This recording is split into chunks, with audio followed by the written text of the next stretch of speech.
ভর্তি পরীক্ষার মূল্যায়ন 200 নম্বরে করা হবে।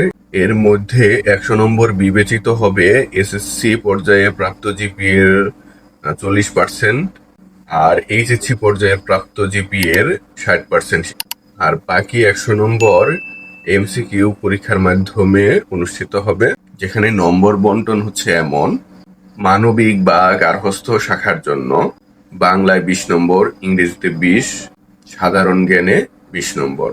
আর বাকি 40 নম্বর অর্থাৎ 100টি এমসিকিউর মধ্য থেকে বাকি 40টা এমসিকিউর প্রশ্ন করা হবে প্রত্যেক শাখার জন্য আলাদাভাবে এইচএসসি পর্যায়ে পঠিত বিষয়গুলো থেকে।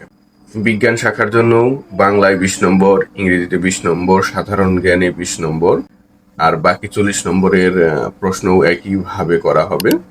ব্যবসায় শিক্ষা শাখার জন্য একই নিয়ম, বাংলায় 20 নম্বর, ইংরেজিতে 20 নম্বর, সাধারণ জ্ঞানে 20 নম্বর, অর্থাৎ প্রত্যেকটা অংশ থেকে 20টি করে এমসিকিউ, আর 40টি এমসিকিউ অর্থাৎ 40 নম্বরের প্রশ্ন করা হবে হচ্ছে সংশ্লিষ্ট শাখায় পঠিত বিষয়গুলো থেকে।